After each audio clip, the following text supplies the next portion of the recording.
Friends, a Love Story tells the story of Angela Bassett and Courtney B. Vance. The book is a combination of sorts that tells the stories of their individual personal and professional lives, followed by how they came together and the resulting marriage.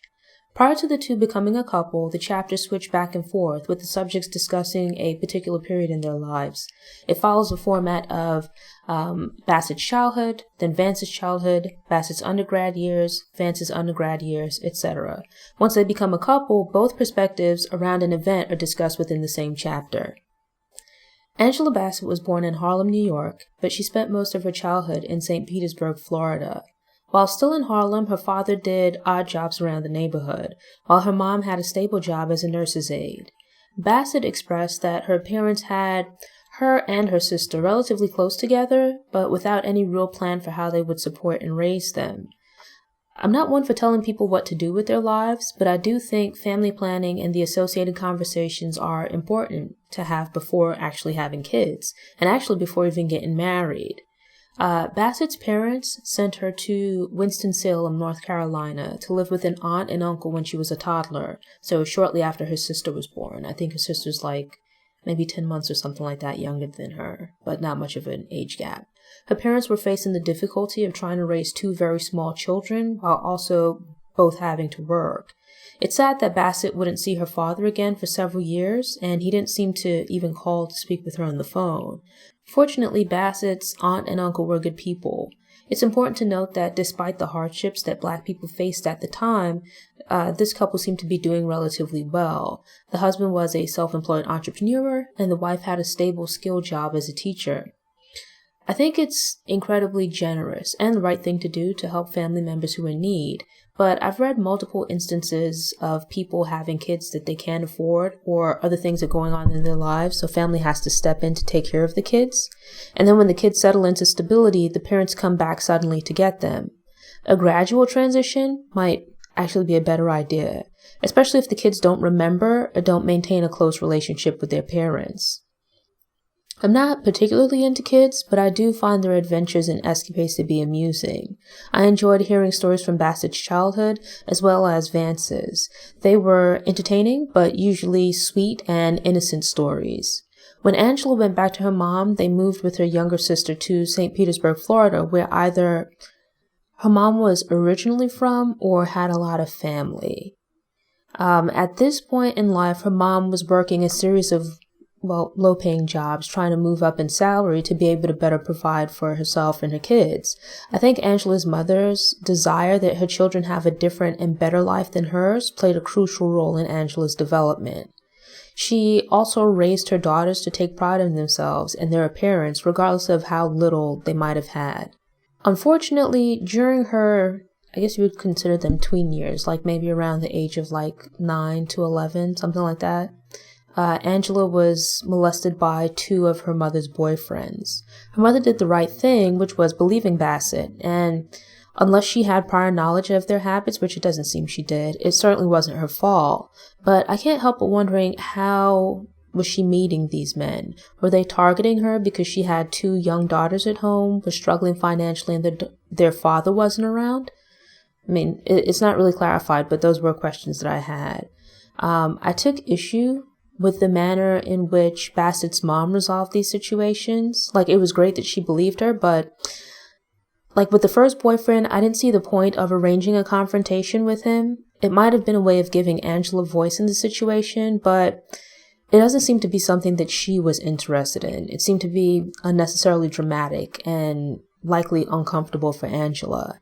And with the second boyfriend, she also did the right thing by ending the relationship, but I don't understand remaining friends with the man. By remaining friends with this person, your daughter has to continue having contact with someone who took advantage of her.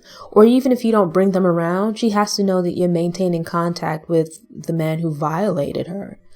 While discussing her childhood, Angela Bassett mentions not being scarred by her childhood molestation. But then later in the book, she discusses her problems with men and her discomfort with her sexuality. It's not my place to speak on her behalf or to say how someone should feel in such a situation, but I believe the two are connected. She glosses over, or at least downplays, this aspect of her childhood and the impact it had on her development. people deal with things in their own way, but she doesn't really hold the men accountable for their being inappropriate, but rather provides possible explanations, which are really excuses for what they did. Like there's no logical explanation for why a grown man should be inappropriately touching a child. Angela's mom isn't perfect, and she certainly makes mistakes along the way, which is human, but she's pretty modern, or at least logical for her time. She seems like an interesting lady who would probably be a fun older woman to be around. The idea of not being average or not settling for being average that she instilled in her kids was incredibly important. She might not have delivered the message in the most dignified manner, but it was nonetheless poignant and life-changing. It was key to Bassett's development and later success that her mom had high expectations for her. Too often, being black and from certain neighborhoods result in people, parents included, having low expectations for kids and not pushing or encouraging them to strive for more. But exposing kids, especially those from underprivileged backgrounds, to different experiences can be life-changing. One such experience exposed Bassett to theater, and that one event arguably changed the direction of her life. Angela's family, well, her mom's family, seems to be a bunch of characters. Reading her account of conversations with her mom about the birds and the bees was hilarious. The whole scenario of a mom taking her to a drugstore and talking to her about condoms was pure comedy, like the language that she uses. Likewise, I was lectured as a child, but I don't think I've ever spoken to anyone about anything for 8 hours. Even as an adult, I could just imagine what it might have been like to sit in a car and get lectured while driving around for what's really a whole work shift.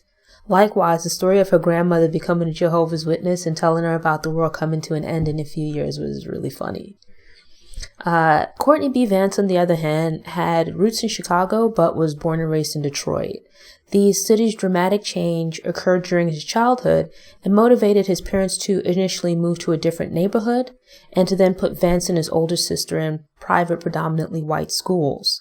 His parents wanted the Vance kids to live in an integrated community to learn how to be comfortable with navigating a white world. Someone who looms large in Courtney's life is his father, Conroy Vance. Courtney's father was originally from Chicago and had been raised in a foster home. Now, people have a hard enough time being adopted as babies before they can remember, so I can only imagine the trauma of your parents giving you away as a preschooler, like around the age of 3 or 4, where you can remember them and are aware that for whatever reason they chose to give you up. Vance grew up with his father in the house, but they lacked the deep connection that he saw between his mother and older sister. His father would joke around and make fun of him, but was unable to have deep or important conversations. Vance, as a result, never spoke with his father, or his mother for that matter, about sex, while his sister did with their mom. His early contact with his dad's pornography magazine shaped his ideas of sex and sexuality. There are a lot of examples of toxic masculinity within his father's life, or what he shares about his father's life, and also within Vance's relationship with his father. He also internalized a lot of what he saw in his parents' relationship, where they argued, his mom let his dad have his way, and his dad in turn kept a lot of secrets. Courtney would go on to attend predominantly white schools from high school through grad school, and adapting to these new environments was difficult, and he wanted help from his father with figuring out his identity as a black male in predominantly white environments. But because they weren't that close, he didn't feel like he could have these kinds of conversations with his father. And so as he got older, he eventually began to sense that the schools he attended weren't interested in him as a person, but rather for his performance as an athlete. He felt, if not unwelcome, then unwanted. Vance's experiences attending predominantly white schools, but feeling as though he didn't belong, reminded me of the main character from A Particular Kind of Black Man, where both feel obligated to portray this image to the world that leaves them feeling empty and lost.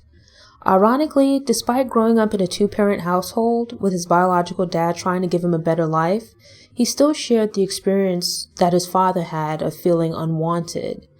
It's worth noting that Vance grew up in a stable 2-parent home, but it seemed to lack the intimacy of a family.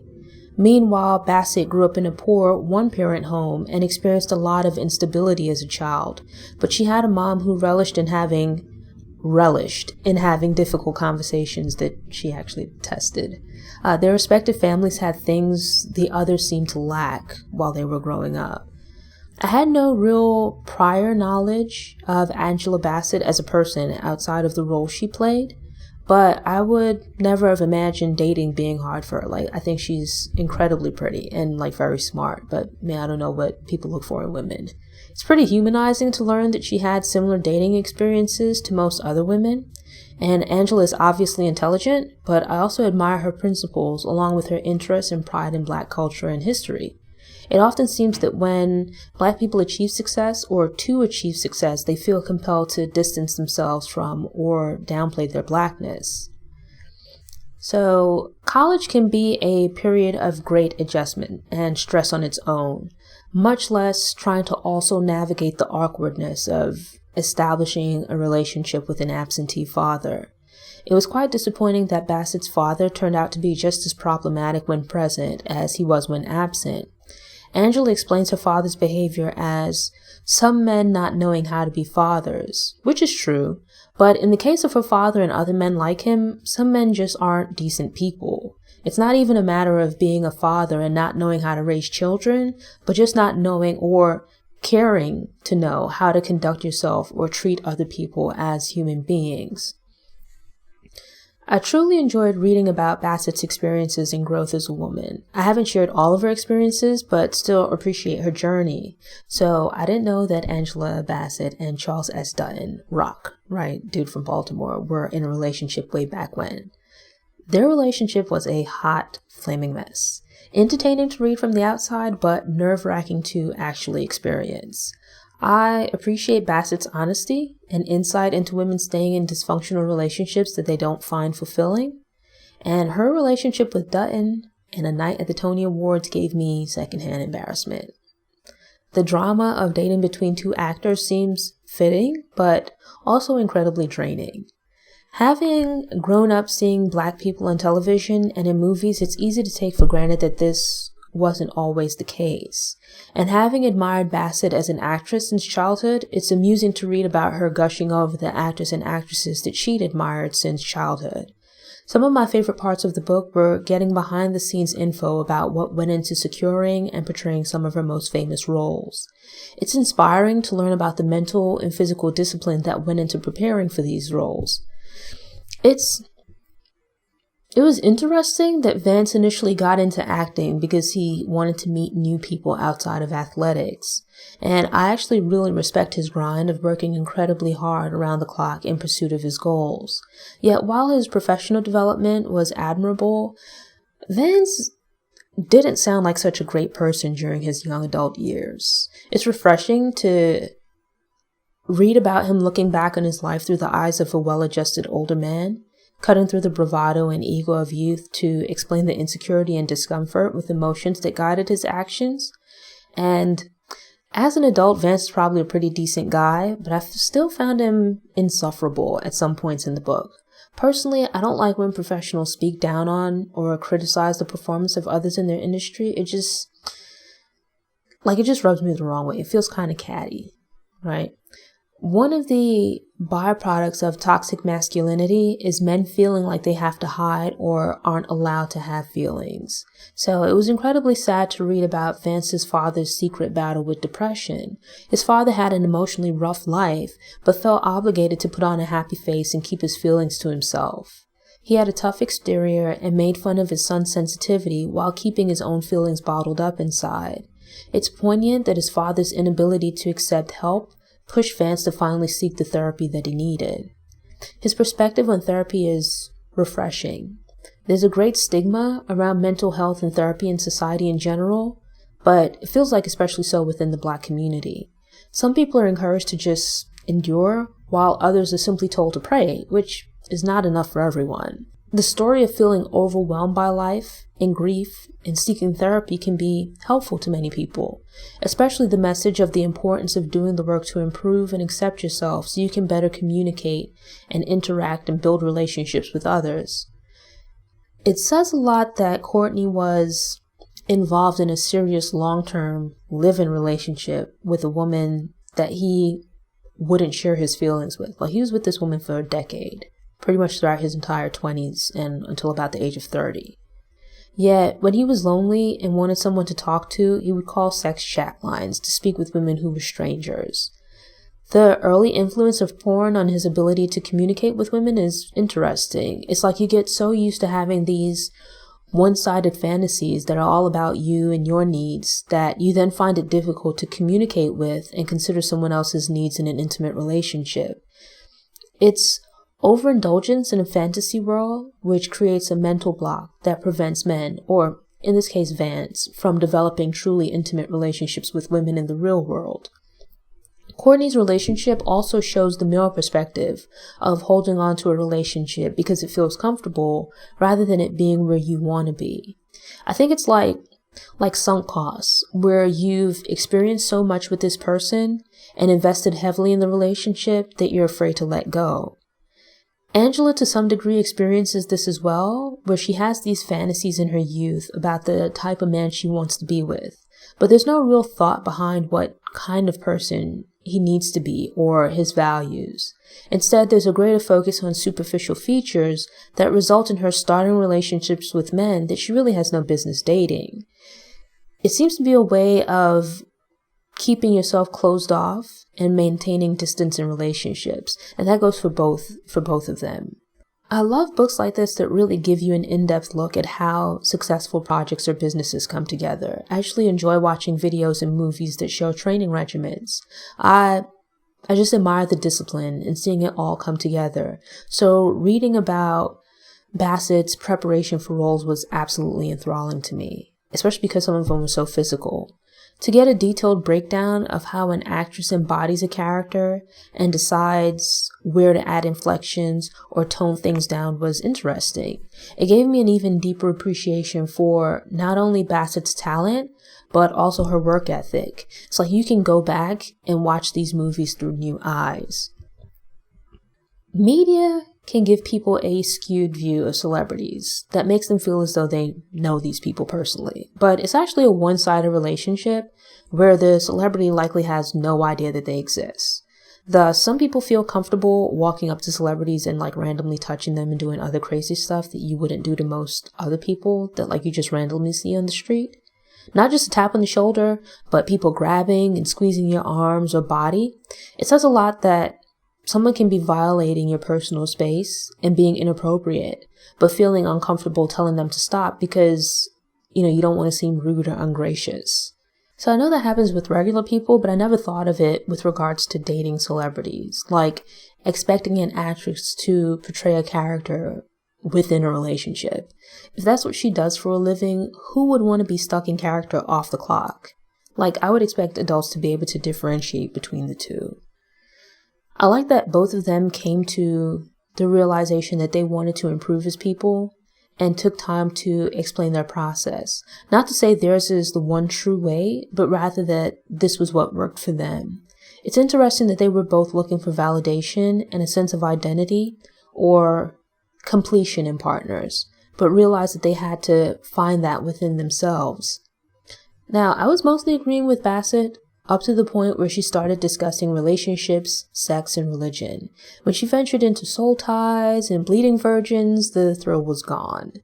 Bassett mentions having feelings of guilt around sex outside of marriage because of her religious upbringing. And I agree that some of those feelings probably come from having frivolous sex with men with whom she didn't really feel a connection. And I don't want to come across as being dismissive of her beliefs. That's not my intention at all. But I also believe that it's probably more accurate that the issue she and other people feel with regards to sex is that religion and society teaches people that it's shameful.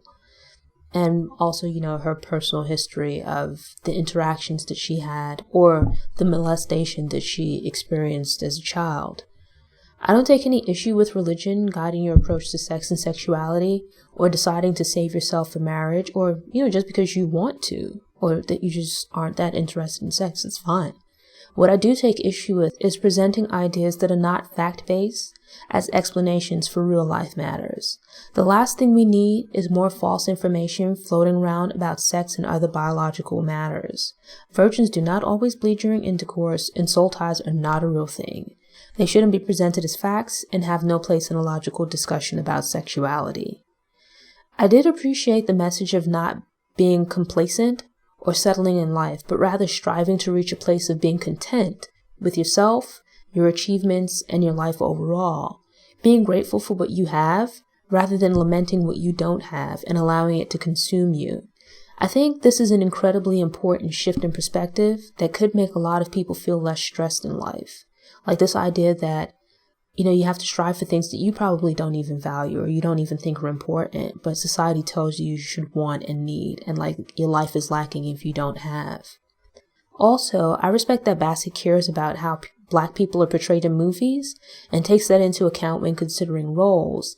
But I think it's limiting and unrealistic to only want to play good or wholesome characters, or that all of your female characters have to demonstrate their love of Black men.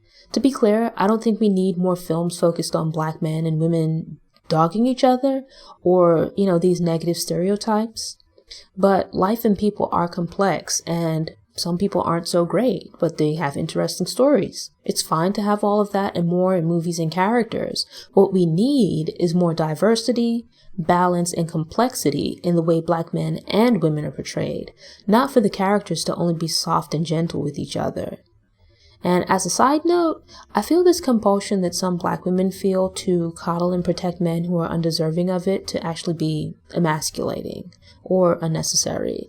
It's like saying that Black men can't differentiate between good and bad characters, and their egos are so fragile that they need to be handled delicately in a way that other men and Black women don't need. And also for like a woman to be doing it, or at least you shouldn't be jumping out in front of a man. Likewise, acting is acting. It's adult make-believe. I don't understand the idea that characters you play on film have to be a reflection of your real life or personal views. I'm not saying play roles that go against what you believe or that make you uncomfortable, but it's ridiculous to think, like for example with Courtney in The Preacher's Wife. It's ridiculous to feel like in order to play a preacher and stand in the pulpit, like you have to be baptized. Go ahead and get baptized if you want, and if you're at a place in your life where it's something you're called to do. But I really don't think anyone would be paying attention or would care that you're playing a preacher without being baptized. I mean, certainly no one expects you to go out and murder a few people in order to play a villain in a movie. It's unnecessary, right? You use your imagination.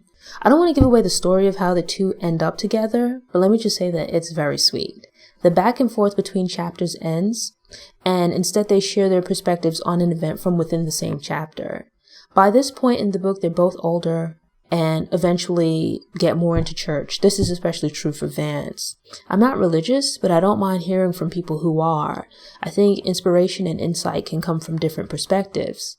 But after a while, it began to feel a bit heavy-handed, especially Vance's perspective. He struck me as being a bit judgmental and self-righteous throughout the book, but it became even more apparent and a bit off-putting. I also side-eyed the constant message of aspiring to a traditional Christian marriage, but picking and choosing what that means. A big deal is made about the husband, in this case Vance, who is the one making the big deal really, being the head of the household, but then being more flexible about him not having to also be the primary breadwinner. It comes across to a degree as wanting to call the shots and be in control, without having to carry all of the burdens. Now, to be clear, he doesn't sound like a dictator in the relationship. He's actually refreshingly supportive, but I just felt the constant rehashing of this head of household business was tiresome. Ultimately, everyone is free to make their own decisions and to decide for their own relationship how they want things to go, rather than following these generic rules and ideals. But that's why I always find it funny that people say these are the rules to follow and the way to do it, and then break from tradition, pick and choose specifically what works for them. I thought this was a great book, and enjoyed the behind-the-scenes look into the craft of acting and the business of theater, film, and television. As a longtime fan of Angela Bassett, I was a bit more biased towards learning about her career journey, but also enjoyed Courtney B. Vance's as well. The book was solid for me up to the point where they started discussing their wedding as, honestly, I just hate wedding planning and I have no interest in it, and it just seemed to go on forever, and it was just tiresome for me. But it picked back up for me when they started discussing their journey to becoming parents, and I ultimately enjoyed the ending of the book. Given that the book has a male and female perspective, I think it could appeal to both genders. Young adults and older adults might see bits and pieces of themselves or someone they know in the life story shared here. And I think it's an incredible book about figuring out how to better define what you want in a partner, and more importantly, what you want within yourself. Thanks for tuning in. If you enjoyed this episode, please hit the thumbs up button and share it online. I hope you'll also subscribe to the channel to get motivated, get inspired, and get more stories of Black history made and in the making. Until next time, take care.